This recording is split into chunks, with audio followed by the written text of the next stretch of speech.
you scared me. No, even when I'm on the road, I try to be prepared. That's all. Well, I'm proud of you. Where are you coming from right now? Memphis, live from Memphis, Tennessee. Why is this work? Yes, work trip. Been All right. here for this is my third night. This is my view. Um, It looks you can't really see anything. it looks exactly like small town Wisconsin. Yeah, I know we're looking at a place called. Let's go from left to right. Convenience store, Quench, margaritas, and Huey Lewis's hamburger place or something. And have you gotten any good food yet? Yeah, actually, yeah, a lot of good food. We went to this little like hole in the wall place last night, and like very hole in the wall place. Like, so in Minnesota, can people smoke cigarettes inside at bars? Absolutely not. Just to casinos. So here, people still can. Like legally, or they just choose to? No, very legally, you can smoke cigarettes in bars. Oh, So we went that's to a so. place that's That's like a still allowed flashback. that. And one of the gals I worked with, she got mussels. And she said they were delicious. So crazy times, crazy times. Oh, I thought you meant she was like jacked. Oh, well, that too. She is also jacked. No, she got. I actually just had my first mussel in Vegas, and I actually loved them. That was not what I was expecting at all. Hey, so, like, this is real time recording. Did the Commanders win tonight? Absolutely, you know it. Which means I think you went 500 on the week in your predictions, which is ties a low. And I should have gone. I picked the Cowboys just to jinx the Packers in a good way. Wait a minute. The Well, because Commanders you were actually, smart. like, hold on. They won outright? Yeah. What? Well, I think at one point in the game, the Commanders had 33 minutes time of possession, and the Eagles had 9. Every single drive they went on was long, and they kept converting every single third down, and they also forced 3 turnovers. So does that mean the Vikings are the best team in the NFC? They're technically tied as the best team in the NFC, yes. Ugh, I hate that. Well, so just FYI to everybody out there, since David is traveling, we're just going to keep this a little shorter this week, so we're just going to kind of probably touch on the NFC North and call it a night. So, yes, we are recording late on a Monday night. The Commanders have upset the Eagles, which everybody predicted. And the Packers beat the Cowboys, which is something everybody else predicted. And I already know that you're going to have some spicy takes about how the season's not over and everything's great. So let's hear it. Mathematically, the season is not over. However, mentally, the season's been over for me for like 2 weeks. But now this team has just completely messed with my mental state of well-being and said, oh, here, let's beat a top 3 team in the NFC and make you think that we're actually good. So they have a lot to do to prove to me that they're an actual contender, like a lot to do. But either way, it's fun because at least I can ride out the next couple weeks and say, like, we're not totally written off. So it's a little more fun. But do I think they are a legit contender? No, not at all. But it'll still be fun. I just want to have fun. That's all that's about. Like, let's have fun as fans, and I'm happy. Yeah, so takeaways from the game. 1, Rodgers didn't look bad. 2, Christian Watson looked really good. And 3, Aaron Jones still needs to be utilized as much as possible. Bro, Others they take away. showed they showed a stat. I didn't so because I'm on this work trip. All I saw yesterday were the last minute 30 of fourth quarter and overtime. And tonight I was at dinner and they showed a stat replaying the game that said Aaron Jones was third in the NFL for yards per carry, 6 in like yards after contact, and 107th in the NFL on total carries. Sounds about right. Well, thank God you're paying him $12 million a year. I know. Other things I noticed. Well, 1, Elton Jenkins is not very good right now. I don't Injured, know. very hurt, not good. Yeah. It's a mix of he's not playing well and he's probably not at 100%. But anyway you slice it, something needs to be addressed there. The other takeaways is both of Dak's interceptions were basically the same thing. And I've sympathized with him a little bit because it looks like his receivers let him down on both those. It looked like the same route. It's just one had Schultz supposed to be clearing people out, and the other was just CD being an idiot. I really genuinely think Mike McCarthy went into that game with something to prove, and in the second half, he tried to put his nuts on the table and say, this is my return. This is my revenge game. I'm going to go out swinging. And it backfired very poorly and in very Mike McCarthy-ish fashion. And to me, it was a coaching disaster. Like, sure, the Packers did plenty of things right on the offensive side, minus their 2-minute drill, which they still haven't figured out. But this is, to me, chalked up more to inept coaching on the Cowboys side that lost them that game. So you were telling me that yesterday, and being that I've only seen kind of snippets of the replay, I feel like I'm not educated enough to say yes or no or contrary to your beliefs. But just for the fact that Mike McCarthy was on the other side, yeah, you're probably right. Yeah, I mean, you know enough to know that style of, what do we call it, hero ball? Well, did they do a lot of hero ball? Or has that just been a LaFleur thing? Oh, God, no.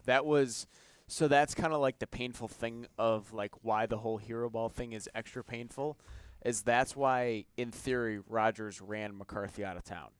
So that's why it's painfully ironic and like, oh, God, why are we doing this? Because that was like the Mike McCarthy offense of like 2018. Okay, so yeah, I saw a lot of hero ball, and I don't know. I texted this to you too, how sometimes it seems like Jair never gets a flag. I mean, he was draped on CD on that third down play to the point where it looked like he got there before the ball did, and it was no big deal. You're ironing during live show. I just love that. You're not climbing on a ladder onto the roof like you did that one time, so I guess we're making our steps up. But No, so you and I have been talking about this for literally like 3 months of like, Dave's going to be out of town, and things are going to happen, and now I can't get this iron to fix itself. But I hate traveling on weekends like this because there is nothing I saw in the NFL other than I saw the Tampa game. That was it. I saw the Tampa game in the last minute and a half of the Packers game, and then today I was at dinner with like company partners, and the Packers-Cowboys game was on TV, and I was not paying attention to anything anyone was saying because I was like, I haven't seen any of this game yet. I'm trying to rewatch the replay, but I hope they're listening. they're not. They're definitely not. Yeah. So Because they don't really know what football is. Well, do you want me to just do like a rapid fire, throw everything at you here in like one foul swoop? Well, actually, here's the thing. No, lie. Here's what I saw in my limited football watching. So I watched the Tampa Bay Seattle game until the first half. Like I watched the first half of that game. Okay. And then I came to my room at the end of the Buffalo Vikings game. Dude, that might have been one of the craziest football games I've ever watched in my entire flippin' life. I can't believe he fumbled. I can't get over. I hate the 2 red zone interceptions. One was on a 4th down, so we can kind of let that pass. But the one that sealed the game and the fumble are borderline unforgivable. So I walked into my room right after Justin Jefferson had the crazy 4th and 18 catch. One of the craziest catches of all time. Yeah, and TV's freaking out, and I was like, oh, cool catch. I didn't realize until after the game that it was 4th and 18 when he made that catch. Also, he stole it from a defender. Yes, insane. I mean, I know absolutely insane. It wasn't the same as OBJ because OBJ used 3 fingers, but that's splitting hairs. That was an insane catch. That'll be top 10 all time probably. So I saw that. Then I saw a little bit of the Packer-Cowboys game, and then the Niners-Chargers game. I saw nothing. I just know what the final was. So I don't actually know what else happened in the NFL this weekend. So educate me. Do you want to time me? Do you think I can do this in 60 seconds or less? Yeah, I think you can. Okay, I'm gonna, just for argument's sake, I don't. Well, we're gonna touch on the Vikings in a second, so I'm gonna skip the Vikings and I'm skip the Bears game. So ready, stat, go. All right, Panthers beat the Falcons. Boring game. Falcons suck. Buccaneers, you saw that game. I'm surprised the Seahawks sucked as much as they did, but I picked the Buccaneers, so happy days. The Dolphins steamrolled the Browns. I don't know why they threw to Peoples-Jones more than Amari Cooper, but that's whatever.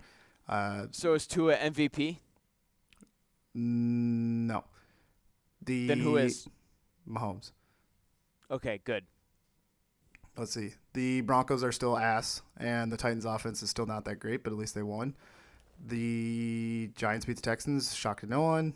The Chiefs kind of sort of let the Jaguars back in it for a bit, but they held on. Tooney looked really good, and Smith-Schuster got destroyed, and hopefully he's okay. I don't know why Andy Dalton's still starting, but the Steelers beat them. The Colts, with their interim head coach, Jeff Saturday, coaching his first ever football game, still found a way to beat the Raiders, and they got Jonathan Taylor Morrill involved, and the Raiders are just a complete failure. The Packers got lucky. The Cardinals beat the Rams. Hold on. No. Hang on, this is my minute. The Cardinals beat the Rams with both backup quarterbacks playing. But good job, Cliff, and McVay's now 3-6. And the 49ers beat the Chargers. The Chargers literally had 3 defensive linemen at the end of the game. And the running game for the 49ers looked good. And then the Commanders won. We touched on that already. There you go. So I have two important questions. Yeah. I know you're. Okay, go No, ahead. it has nothing to do with my team. Nothing. Okay. Are the Eagles still the best team in the NFC? Yeah, I think they're the most talented team. I honestly couldn't pinpoint why they couldn't get a third down stop, which is just mind blowing. They kept letting Scary Terry own them, despite having Slay on him. So it's not like they weren't trying. And on offense, they had a couple really bad miscues, and like I said, the turnovers. I mean, one was a deep shot late in the game. The guy caught it, took 3 steps, and then was stripped when they were going to be in the red zone. So just kind of things like that. But it's definitely not panic time, especially, we've talked about the Eagles' schedule and how easy it is. So I think they're still looking at a 15-2, no problem. Second was, now who is your second scariest team in the NFC? Well, I don't think it's the 49ers. And it's kind of tough because, you have the 3 obvious ones would be the Vikings, the Cowboys, the 49ers, and I think an honorable mention, if they can get the wheels going, would be the Buccaneers, especially since their division's a joke. I would have to, unfortunately, say the Vikings. I mean, at a certain point, you do have to accept that they might be a good team. I still think so. If we were going into Buffalo last week saying, haha, they're going to lose, and they were on a 9 out of 10 scale on the fraud watch, I would say it's down to about a 6 now. I mean, they still had no business winning that game, right? Like 4th and 18, that shouldn't happen. Fumble in the end zone for a touchdown, that shouldn't happen. Josh Allen throwing 2 red zone interceptions, that shouldn't happen. So there was a lot of variables that, in my eyes, a team like Buffalo shouldn't be making, and they did. So it's like Buffalo shot themselves in the foot. Cousins had a pretty good game, but I still maintain that someone from the NFC is going to mop them in the playoffs. I just don't know who quite yet. It really depends on the matchups and what the tree looks like once we get there. I think what's pissed me off, and I'm sorry if that was noisy while I adjusted my mic. I think what has bothered me so much about the NFC is there is, at this point, no clear-cut team better than anyone else. Because a week ago I would have said Philly, and then I would have said the number 2 team is the 49ers, and the number 3 team is Dallas. And all 3 of those teams have now let me down this week. Yeah, and even Buffalo. Now Buffalo's kind of put themselves up against the 8 ball with some of these careless losses they've been racking up because that whole division is coming for them, i.e. Miami is not showing any signs of slowing down. I know they had a questionable performance on the defensive side last week against the Bears, but they kind of recharged and took care of business, only allowing 17 points against the Browns. So, I think that was a 39-17 win against a team like Cleveland. I think is a solid performance for them. So, good win for them. And then next week, the Dolphins have. I don't even know. I do not see their name. It looks like they may have a bye. So, speaking of your friends at the Chicago Bears, Yeah. Justin Fields sort of kind of balled out again. 4th week in a row. Love to see it. Are you continuously happy? Oh, yeah. Oh, yeah. That's why I'm not even losing the Lions sucks, right? And allowing Dan Campbell to get his first ever road win is kind of a bad mark to bear. Hold on. That was his first road win? Yep. And I'm not saying that as like shade towards the Bears. I'm just like, No. oh my God. Yeah. It's first road win. Yeah. Just kind of week 10 and into his second year, he got it. So good for him. I hope he shed some tears in the locker room. But yeah, I mean, obviously, what is his name? I think his last name's Sanborn. Hang on a second. Jack. Oh, he went to Wisconsin, didn't he? Yes, Jack Sanborn. Yeah, he was the lone bright spot on our defense. The middle linebacker replacement for Roquan Smith looked a little Roquan Smith-esque. Shout out to the guy. It was his second ever game, and he looked great. So that was a bright spot. Obviously, offensively, Justin's amazing, right? Carrying the offense, but offensive line could look better. Our receivers and their separation was pretty poor. And Chase Claypool, I think he played less than 30% of the offensive snaps, which is a little concerning for someone who's in his second week now and should be fully up to speed. So I'm wondering if they're still trying to figure out what to do with him or if they're not impressed with what they're seeing. I don't know. I don't think it's a not impressed. I think it's a, hey, it's your second week. We're not trying to win the Super Bowl, so let's not put you through the ringer. I don't know. I wouldn't be too concerned. Maybe. 2 horrendous calls on the officiating. I thought it was a pretty poor week for officiating. Every time I was looking up, I was seeing a bad call on red zone. So one was Jared Goff was scrambling out of bounds, tripped over his own feet and kind of like slid headfirst towards the benches and then got up and started to shove Kyler Gordon, acting all tough in his 6'3" frail ass next to these just jacked defenders. And they called a personal foul on Gordon, which was insane. So that wasn't fun. And then the second one was the key play of the game was Sanborn got an interception off of Goff, but a flag called it back for illegal hands to the face on the defense. When they showed the replay, Jalen Johnson was jamming someone at the offensive line and hit him in the shoulders. And they called it illegal hands to the face, which just baffles me. So I'm never one to try to say, like, oh, God, the refs suck. But honestly, between the Packers game, the Commanders game tonight, the Bears game, there's a couple of bad calls in the Chargers game. It was not the best week for officiating. So, but spin zone, this means the Lions are one further pick away from being able to take Bryce Young. So that makes me a little happier. I would much rather lose to the Lions now and have them pick like Will Levis with the 8th pick, then continue to suck and have a chance to either get Stroud or Young in the top 2 picks. So I don't want those guys anywhere near my division next year. So I guess that's one part. I mean, we're not making the playoffs anyway. So losing to the Lions, what does that actually do for us at the end of the day, other than just having that kind of like humiliation stay with you for a bit? So that would be where I'm at with that. So when you look at who's available in the draft next year, you just kind of alluded to it. Who's like the quarterback you don't want to see go to the Lions? Is it Bryce Young or? I mean, Stroud's talented, right? I've seen guys like C.J. Stroud in college football before, and some pan out and some don't. I mean, he is a less mobile Justin Fields, in my opinion. Like, he's got the arm talent and whatnot, and he fits that system really well in Ohio State.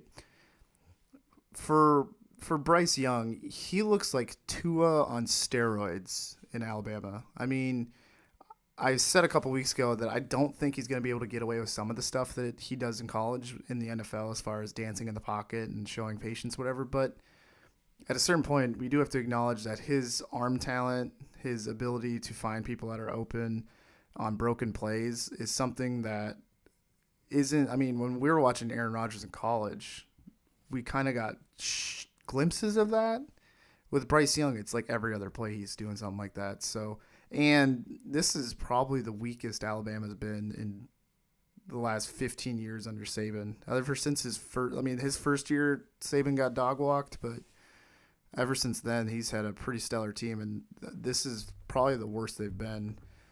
And he's still overcoming some bad play calling and some injuries to carry that offense. So, and he helped LSU in the SEC West, so we appreciate that, Bama. 1 week after beating them, they bailed us out. So, can't believe LSU made the SEC West championship. Or they won the SEC West. Well, I was just going to say, now that we're talking college, quick transition. Are you excited? Oh, my God.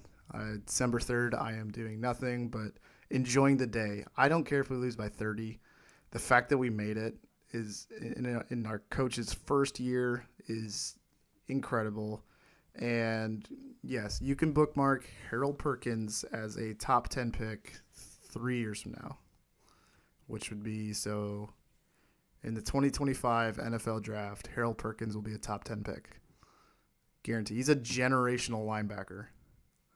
So I didn't get to see much, again, of football or tweeting this weekend, but I feel like every time I opened up Twitter, it was you talking about Harold Perkins. The man had he carried our team. Like, our offense just decided to not show up, and their backup quarterback was playing, who was he was on the fastest 4x100 sprint team in high school last year, or maybe college. I don't know. Anyways, he's an elite track star, and Perkins was QB spying him and tracking him down like he was, Jared Goff sprinting. Like, it was insane. And then he had 4 sacks, a strip sack fumble to win us the game, to seal it. He had another strip sack that was called back but almost sealed us the game.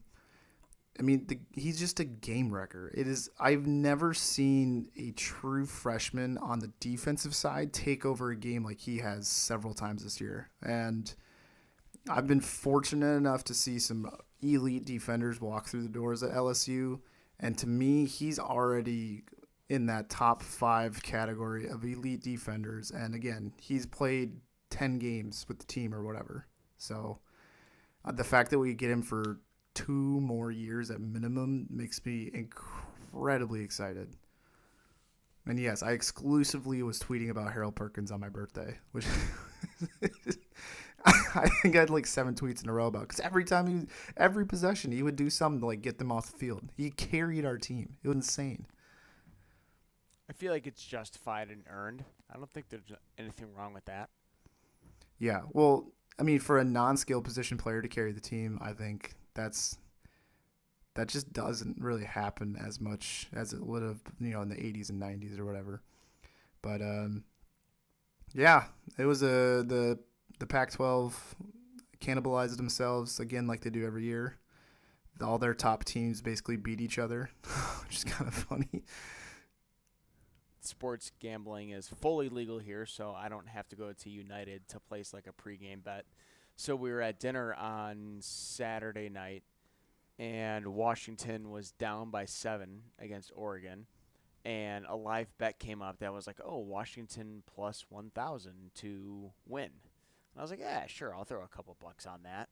Nice. And sure as shit, Washington hit, and I was feeling real good about it. And the bartender goes, there was no one else at this hotel restaurant bar. And I was like, hey, I bet X amount, and I won X amount. And she's like, well, imagine if you would have put what she actually won down on it. And I was like, okay, you know what? Thanks, but I still did pretty good. So Good it's job. fun living somewhere where you can just kind of bet live and have a good time with it. I think I would enjoy sports betting if I could do it live. Just because, like, when I was in Vegas, it was, all right, you have 2 days to kind of figure out what you're doing, and then you're going home. And so to me, Well, I only. the other cool thing is it's so inconsequential. You can be like, oh, I'll throw $3 on this, Right. $2 on that. Like you're not betting like your life savings or your like weekend savings or whatever. It's just like Well, yeah, fun money. I went in with the budget, and I was like, all right, well, I got to make, like, these 4 bets count. So it's just like, let's just go all in on these 4 bets rather than, like, oh, haha, let me throw $1 on the Packers and Commanders winning and just see if I can hit a huge plus just for giggles. So I think, yeah, Minnesota needs to get to work. But I think we're going to try to wrap it up here unless you have any more thoughts. I have one more topic. I gotta hit the bed here soon. I got a early morning presentation, so I've been getting ready for bed as we have recorded, as you've probably been watching. Well, I don't know if you were paying attention earlier in the week on Twitter with what the Commanders and their brilliant press office did. I did not. Educate me. The D.C. Attorney General announced that they were going to be holding a press conference to announce some findings about the Commanders and some of their malfeasances. The Commanders released a statement basically saying it was reprehensible that they would be releasing a statement about a press conference just 3 months after Brian Robinson was shot. And it's like, hang on a second. This is like decades of malpractice by your organization in which your owner, who's an asshole, is knowingly informed of wrongdoings and instead of doing anything about it, actually encourages it. And when they get called on it, they do an investigation. And when it comes time to, release the findings, they're pointing back to something that happened 3 months ago that had nothing to do with anything. Like, obviously, tragic incident, Brian Robinson getting shot, not a great look, and we're super glad he's okay. But you can't use him as a shield to get yourself out of your decades of wrongdoings.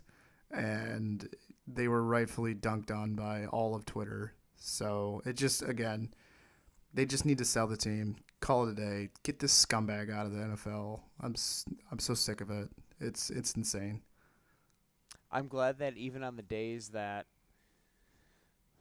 I'm overly optimistic and you are keeping me in check, we can still agree on the fact that Dan Snyder sucks and everything he's done as an owner / leader of a franchise / quasi-football team is the worst. Amen to that, brother. Packers got Titans on Thursday night. This whole basically 2 nights now. 2 nights away. I'll be there. Actually?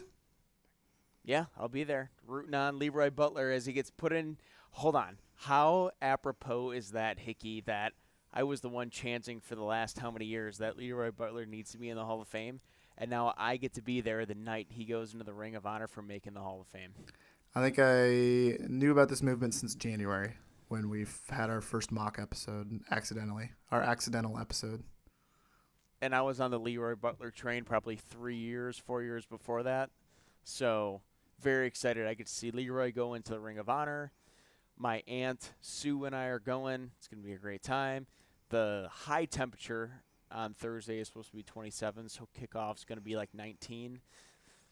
I feel like that kind of plays into the Titans' hand, though, because they don't know how to throw the football and they love to run. Oh, it absolutely does, but I don't care because it's Lambeau weather. It's a good time.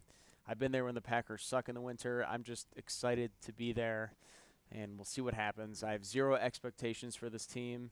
It's just ride a wave if it's there. If it's not, just have fun. So. All right. Well, do you have a score prediction? Which is going to be horrendously wrong. No, because do you know what my prediction was this week? Wasn't it 28-13 or something? It was Cowboys like 27, Packers 13, and it didn't happen. It was quite the opposite.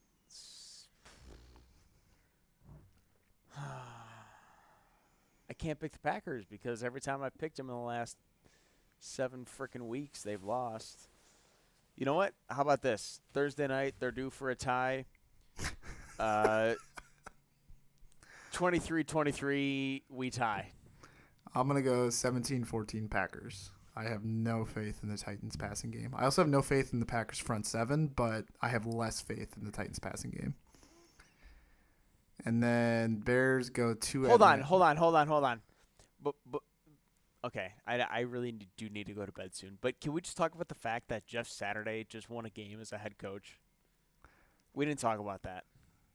Well, if it makes you feel better, Mark Davis has come out and said that McDaniels and Derek Carr are going to be there in 2023.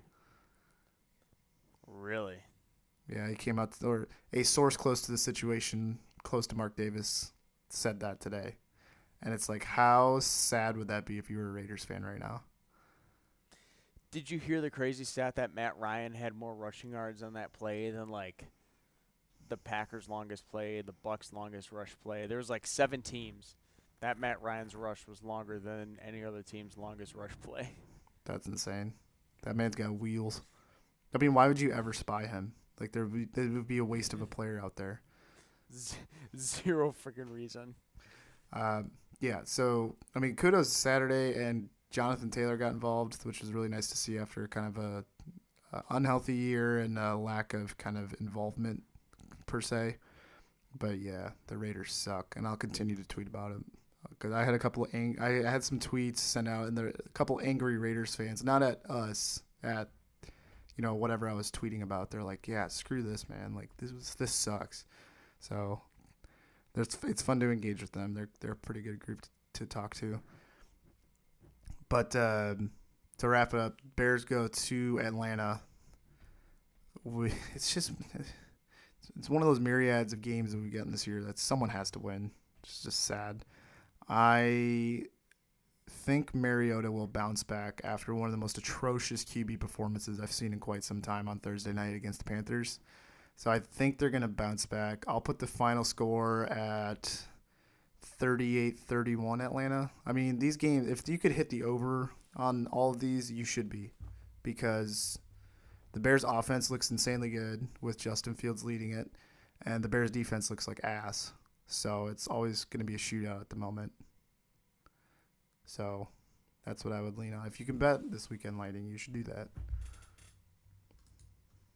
I can. So now I will take your advice. All right. There you go. That's it for the week. Nice and short. Next week, usual nonsense resumes. We'll maybe touch on some things we didn't get to this week, but thank you so much for listening from Twin Cities and Memphis, Tennessee. Signing off. Everybody have a lovely week 11 coming up. Holy smokes. Season is just chugging, but everybody enjoy week 11. It's kind of sad.